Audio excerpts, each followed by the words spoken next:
Well, hello and welcome back to another Pokemon Master video. Today, finally going to be talking about Academy Perrin. This is my run for Flying Floor 21, so I'm just going to replay it. Pretty sure this is my run because my Altair is level 2 out of 5 and 180, and no EX will unlock, so that's the true challenge, right? But I've been hinting at this a lot. My last few Pasio Tower videos. Now it's not going to load. Oh, it loaded, and I pressed the cancel button. Yeah, when I saw Academy Perrin get datemine, I mean obviously like Arc Suit Karina, it was way more interesting. But honestly, it's like Academy Perrin, character-wise, like I wanted to roll for her more than I wanted to roll for Arc Suit Karina because I don't really care about Karina that much, and I really do like Perrin here. But indeed. Flying Tower is basically the last tower that I need to do in order to complete Pasio Towers, and in order to complete it easily, I need a few things. I need Arc Suits, either Arc Suit Blue or Arc Suit Ethan would be really strong. I also need like Larry, Summer Larry. He's just a really good tank. Like with Larry, I'm pretty sure you can breeze through floors 1 to 29, just because he raises evasiveness. And he's just a really strong character. On floor 30, obviously, you're going to need a little bit more power than just Larry. And also, Variety Hilda with EX Flying Zone. If I don't have Ethan, Arc Suit Ethan, which summons EX Flying Zone, then Arc Suit Hilda is the next best thing. Honestly, she might be just as good as Arc Suit Ethan. So either, like, those are the main characters in Flying Tower are important that I don't have. You know, any combination of like two of them, especially Larry, then any combination of the other ones work. But unfortunately, I don't have a lot of the flying characters, and so that's why I was really interested in Perrin for the Flying Tower run, because she can help me with physical floors, because she mainly does physical damage, and potentially here, okay guys, she might be enough to help me complete entire Flying Tower again. I didn't want to talk about this earlier because I didn't want to spoil like everything. Because I am mindful of spoilers. I don't like spoilers. I'm pretty sure most Pokemon Master players know that Academy Perrin and Academy Sonia were coming out. But regardless, I like to, you know, upon release too, I do want to test Perrin out. Like I don't want to just talk about her and then not have her be good. But then I think she's okay. All in all, after using her, she's like max, like level 200, 3 out of 5 copies, you know, so I basically maxed her out as much as is reasonable, right? She is okay. Again, she's very reminiscent of normal Perrin. If you recall normal Perrin, you know, she's able to summon a zone that helps your team fight, but she also does AoE flinching, which is super strong. She can lower defense on her own. She can fully buff herself. And she's a sprint sync pair, so she's able to reduce this sync move countdown by a lot. So again, just very similar to what you've seen with normal Perrin. So the AoE flinching is definitely what is interesting about Perrin in terms of tower content, because the flinching, being able to AoE flinch twice is super important. And I've kind of developed a sequencing that I think is good. But also, as you see here, the most interesting thing about her kit is 4 times X sync move damage. Now, if you saw that sync move damage, you're like, wait, 4 times sync move damage, you have a maxed out Perrin, and she only does 200,000 damage?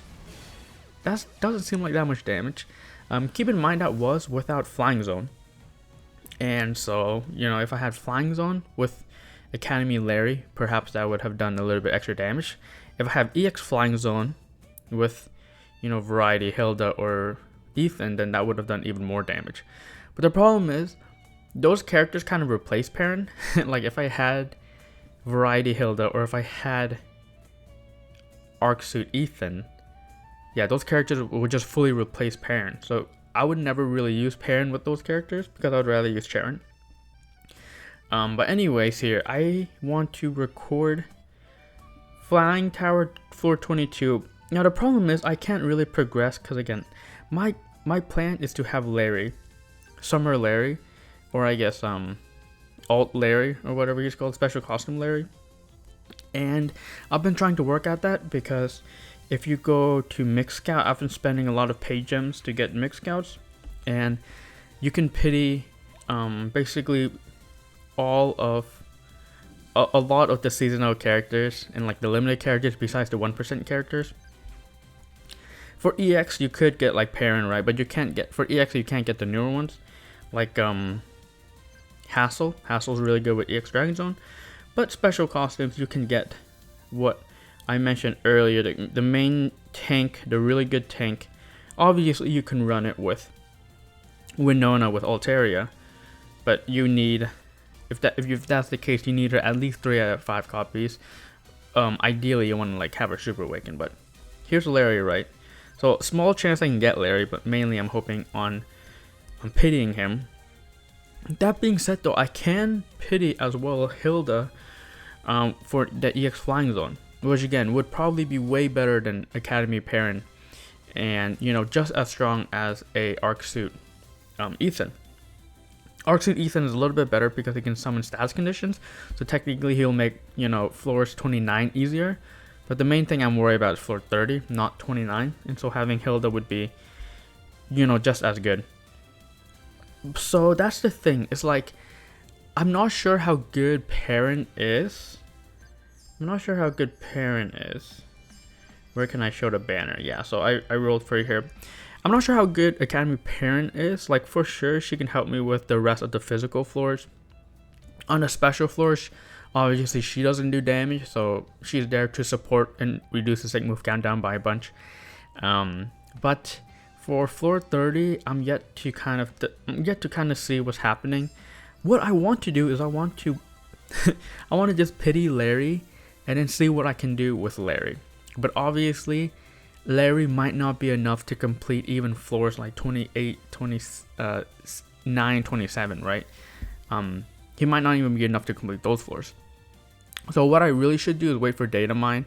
Unfortunately, even though I can get this in like 1 week, I can get my pity in 1 more week, and in 1 more week potentially I can complete Pasio Tower. I need to kind of wait because for datemine, because who knows, they might have a banner that I can guarantee scout for Larry. And if they have a banner I can guarantee scout for Larry, then I'd rather spend these scout points on like a variety Hilda, or you know, if I don't need variety Hilda, then I can save those scout points for a character in the future. So really what I should do is wait for whatchamacallit, I should wait for datemine in order to figure out what I want to do, even though I really want to complete Flying Tower this month. And if I go ahead and do, or I wait for, I'm trying to play while talking here. If I go ahead and wait for datemine and nothing important for Flying Tower is released, then I will go ahead and just I'll go ahead and just pity for Larry and see if I can do Flying Tower with this team. So yeah, that's the plan. That's the plan at the moment. We'll see what happens. But Perrin does seem quite fun here. Ooh, this thing with cheeses seems good. Again, this fight she doesn't do damage, and so you kind of just, my Altaria dead. That's really alright. Because I want to do this, normally you're supposed to just reset, but because I want to include this in the video, I fully reset it for my Pasio Tower videos. So that's better. Pasio Tower videos take a little bit more to make it than normal, because I do have to do like that full thing. Indeed. Ooh, we got that refresh, which is nice. So just displaying the character here. Again, she does AoE flinching. She also lowers speed, which is super good in paired with Sharon to lower speed of your characters. And she lowers defense, which isn't that good for isn't that good in this fight, because I need to use physical damage, right? Alright. I do notice that I should have used the other move. I do run low on move gauge with this team. It's not the greatest.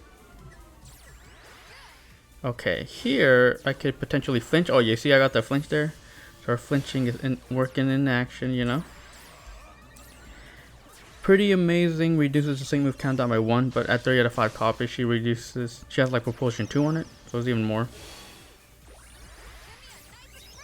Here I don't need to be too greedy. Kind of want to save the flinching here because I might go ahead and do some things here. I really wish. Yeah, unfortunately, again, running out of move gauge here. I can go ahead and flinch them all.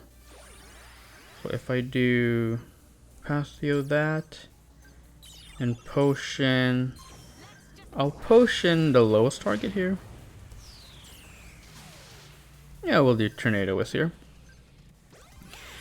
We can go ahead. Surf far-fetched. It's gonna get flinched. I would have rather used that Sinnoh Solidarity a little bit later, but it's okay. Not a big deal. I should be able to complete the fight regardless, as long as everything's good. X defense Sol. Didn't. Oh, I wasted my flinch.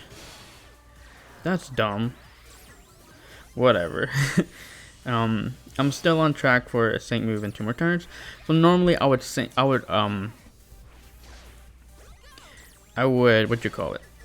Go ahead and flinch them right after their first sync move. You know, maybe if I get lucky with a flinch at the beginning of the fight. But then after that, going ahead and flinching them right before they do their second sync move. Right, that's kind of the sequencing here. So we're gonna go ahead and use Paldea Passion again. Yep, ton of damage there. And then we're gonna flinch them real soon here as well. At this point, my Altaria might die here. Nope. Again, because of her trainer move, able to raise evasiveness here. And then get them confused. Doesn't really matter. And then just focus on attacking with Tornado Whisk here to end the fight. So again, Perrin's not that bad. Perrin is not that bad. But with Larry, is she going to be enough to complete floor, 30? With this team I have right now, it's hard to tell. She will do better on floors where she does more damage. And I think the sequencing... Oh, because I'm going to put this in a Flying Tower video, I need to show my sync grids and stuff. But I guess that's good for the video. Obviously, Critical Strike 2 is not good for this. But I didn't even bother changing her lucky skill there. So as you can see there, like, she can provide a little bit of support. And because I don't have Larry, like, I barely got through that fight. But if I had Larry, like, I'm pretty sure I can complete the rest of these floors. At least till, like, 29, right? But Perrin, this is my defensive sync grid, like I talked about. Getting the most important tile is the pretty amazing initial propulsion. That means that if you use it, you reduce the sync move countdown by 4. So 1 normally, and then 2 from propulsion, and then 1 from just the effect of a move. And so reduce the sync move countdown by 4 if you use that 1 move. That's the most important tile. Obviously, refreshes are nice, just to be able to reduce sync move countdown by more. The other passives aren't really that important. I guess like move gauge, refresh is nice. I guess this is also important. Power the moves of ally sync pairs when Paldea's circle is up. So just having your Pokemon do a little bit more damage, but keep in mind that if you're pairing him with Charon, most of his damage I think comes from sync moves. So, just a little bit of buff and damage. Her sync, the sync grid that I used for that first fight in the video is this. So unfortunately, I'm not selecting these sync move tiles because it does improve my sync move by a lot. But I feel like it's hard to get these tiles because they're pretty expensive. and then like you have to spend at least 6 to get to them. So you're spending 6 plus 8, which is 14. So having 14 extra is not the easiest. But Aerial Ace Trip Up to lower speed, I guess. Propulsion 2, again, to accelerate the sync move countdown in the beginning. Maybe I should replace these with more sync move damage. We'll see. I might play around with the sync grid. Again, more increased move when there's Paldea Circle. And also slow opponent sync 9. So parallel with your sync move when the speed is lowered. Technically, speed doesn't even need to be lowered by 6. So that's why Trip Up isn't that good. For Perrin, because you just need to attack them once, which you will be attacking them once because you're going to be using Zen Headbutt, right? So everybody will be affected. But Charon also benefits from having them be low speed. I think it's Cakewalk. Yeah, Cakewalk is good. So that's why you just want to aggressively lower their speed, and Perrin will be able to lower their speed by a lot by using the Zen Headbutt, right? But yeah, I will see. Again, I really am tempted to see how far I can get with this team, especially if I just have Larry at 3 out of 5 copies. Because with him, compared to Winona, he summons Flying Zone. And so he'll allow Sharon and Perrin to both do a bunch of sync move damage. In the fight that I just did, if Perrin doesn't do damage, then she syncs right at the beginning just to accelerate the sync move countdown because she is sprint support. But if it's a fight that she does do damage, then probably I'll be syncing with Larry first, you know, and then syncing with Sharon. And then I think instead of syncing again with Sharon, I probably want to sync with Perrin. Because that extra sync move buff might not matter that much. It's probably better to get the sprint and EX support roll buff in order to buff Sharon's second sync move. So I think that's the sequencing. I can greed and use the first sync move with my support like character, which is Larry probably, and then sync twice with Sharon and then sync again with Perrin if I want to maximize Perrin's damage. But I think that EX support buff that you get from using the first sync move with Perrin would benefit Sharon a lot, especially underneath Flying Zone. So I think that's like the theoretical sequencing that I would use if I have Larry. So Larry, Sharon, Perrin, Larry. I'm sorry, Larry, Sharon, Perrin, Sharon as the syncing sequence. And I think at that point you should do. That's the end of the fight, really. Maybe you can get another sync move in because Perrin does reduce the sync move countdown by a lot and flinches. But I think that's kind of the sequencing that I'm thinking of. And of course on the physical floors, I think that syncing with her at the end is probably good too. I upgraded my Rayquaza today at 4 out of 5 copies to hope that I can clear all the flying physical floors. Let's see if anyone has been using Perrin here. Nope. No one's used Perrin on floor 27. That's fantastic. I think that she can work on floor 27, guys. I think she can work. If you just have Larry and Rayquaza, Perrin, I mean, that should be enough. Indeed. Has anyone used Perrin on floor 30? Has there been any Perrin believers? No. Maybe she's just not good.